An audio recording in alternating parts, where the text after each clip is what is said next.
नमस्कार दोस्तों, मैं प्रभात खरे, एस्ट्रोलॉजर।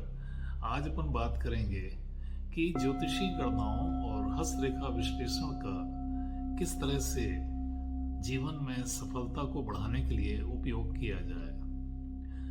देखिए, ये तो सबको पता है कि ज्योतिषी गणनाएं 9 ग्रहों और 12 राशियों पर आधारित हैं। हस्तरेखाओं में भी मुख्यतः 3-4 रेखाएं ऐसी हैं जिनका उपयोग वर्ष दर वर्ष भविष्य कथन में होता है, जैसे भाई भाग्य रेखा, हृदय रेखा, मस्तक रेखा और जीवन रेखा। बाकी छोटी रेखाएं गौड़ रेखाएं हैं जिनका कोई विशेष महत्व भविष्य कथन में नहीं होता है।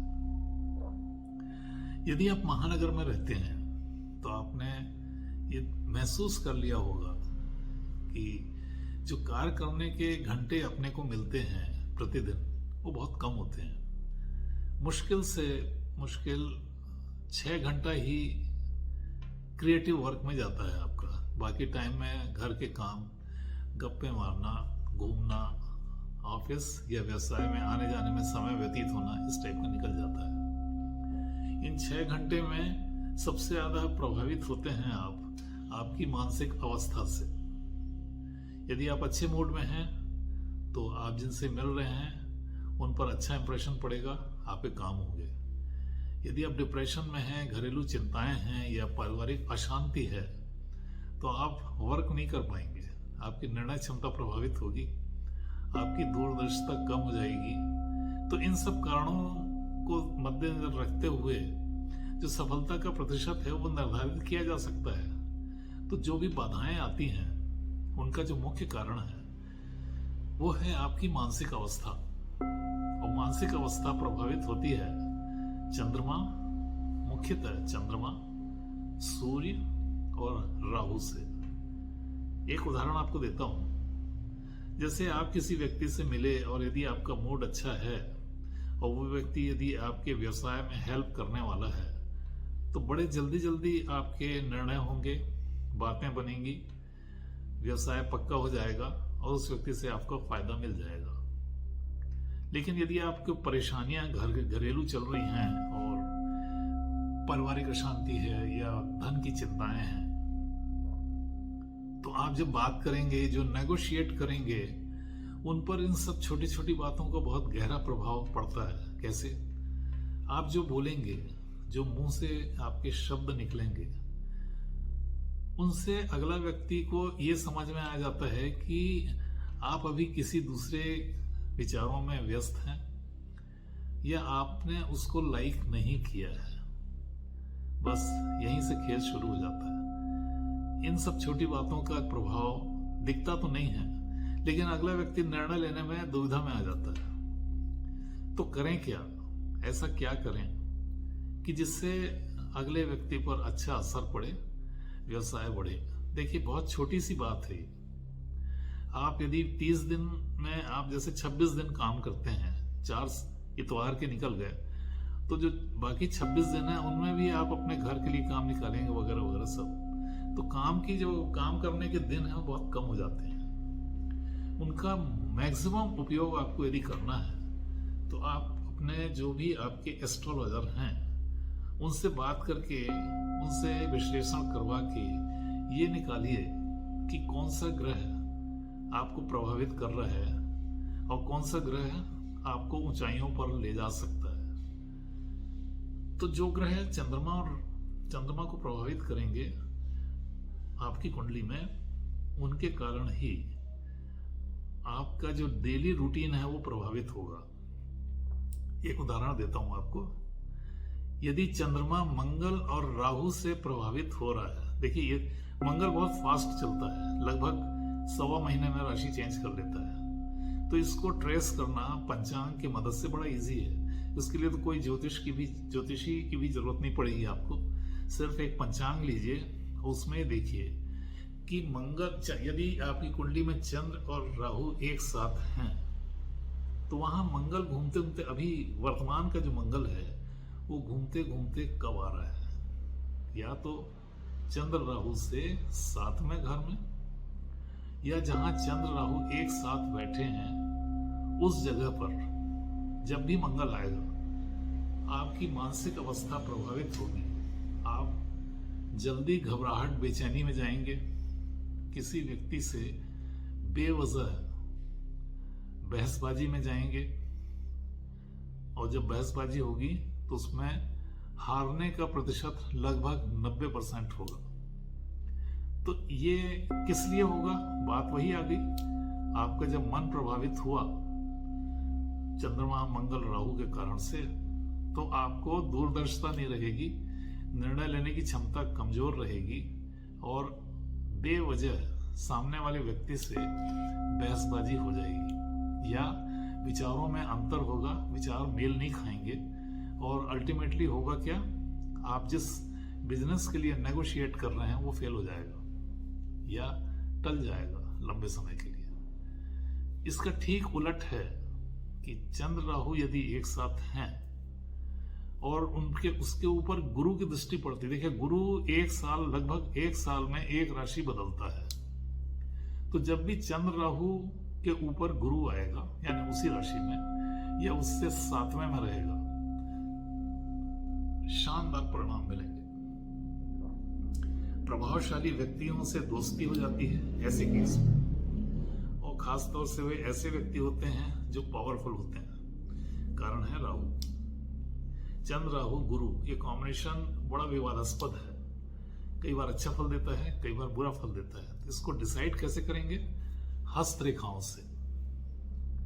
यदि हस्तरेखाओं में गुरु की रेखा मजबूत है तो चाहे कुछ हो जाए, जब भी गुरु चंद्र राहु को टच करेगा या उस राशि में आएगा या उससे 7वें में रहेगा, आपको सफलता की ऊंचाइयां मिलेंगी। हालांकि ये 1 साल के लिए, क्योंकि गुरु तो 1 साल में आगे बढ़ जाएगा।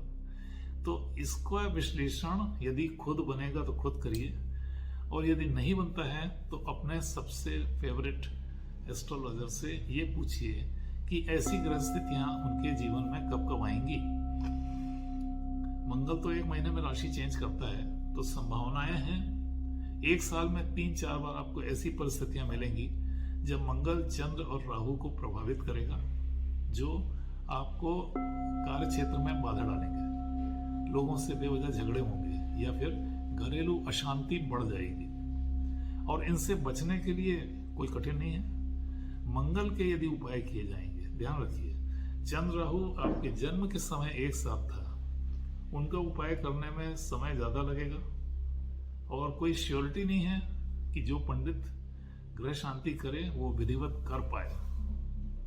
लेकिन मंगल की शांति यदि आप करते हैं या मंगल का स्तुति करते हैं मंगल की, तो परिणाम दिख जाएगा। मंगल की स्तुति बड़ी इजी है। मंगल यानी मंगल ग्रह के जो देवता हैं वो हैं गणेश और हनुमान और कार्तिकेय। यदि आप इनकी पूजा शास्त्रों में जो विधि दी है उससे करते हैं, या इनकी स्तुति और इनके मंत्र जब करते हैं, तो प्रभाव आपको दिख जाएगा। तो मंगल शांति यदि करते हैं तो इसमें ज्यादा करना नहीं है। जितनी मंगल ग्रह की महादशा के जितने ईयर होते हैं, जितने वर्ष होते हैं, ठीक उतना ही 1000 ही जप करना है। मंगल का ऐसे 7 साल की दशा होती है, आपको 7000 जप करना है। उसके बाद उसका हवन होता है दशांश का, उसके बाद मंगल ग्रह की वस्तुओं का दान होता है। ये एक पैकेज है, जप, हवन और दान का। ये यदि होता है तो सकारात्मक प्रभाव आप खुद महसूस करेंगे। कहीं गहरे दिल में, कहीं गहरे मन में आपको महसूस हो जाएगा कि जो शांति कर्म आपने किया है उसका प्रभाव आ रहा है। तो कैसे लक्षण दिखते हैं इसके? लक्षण कैसे दिखेंगे? आपके डे टू डे प्रैक्टिस में रोजाना जो आप मिलते हैं, आपकी बातों में वजन आ जाएगा, मुंह से निकले शब्द प्रभाव डालेंगे और आपके मित्रों की संख्या बढ़ जाएगी। यदि आप वकील हैं या जज हैं तो आपकी निर्णय क्षमता के कारण से आपके डिसीजन बेहतरीन होंगे। वकील होने के कारण से आपके जिरह में दम आ जाएगा, वजन बढ़ जाएगा और आप बहुत सफल वकील बन जाएंगे। यदि आप व्यवसाय में हैं, रोज आपकी बातचीत के द्वारा ही आपको अपना व्यवसाय में सफलता पाना है, आपकी व्यवसायिक सफलता ऊंचाइयों पर पहुंच जाएगी। यदि आप सर्विस में हैं, आपके प्रमोशंस आपके अपने उच्च अधिकारियों से अच्छे संबंध पर निर्भर करेंगे। नेचुरली आपको जब मंगल आपने ठीक किया तो आपके संबंध बहुत अच्छे होने लगेंगे, वो आपको दिखेगा। आपके दिमाग में नए आइडियाज आएंगे कि उच्च अधिकारियों से ट्यूनिंग बढ़ाने के लिए क्या करना चाहिए। ये इतनी छोटी छोटी बातें हैं कि लोगों का ध्यान इस पर नहीं जाता है, लेकिन जब सफलता मिलती है तुमको लगता है कि मंगल ग्रह के शांति से ये चमत्कार हुआ है। ठीक है, चमत्कार जैसी ही बात है, लेकिन हुआ कैसे है?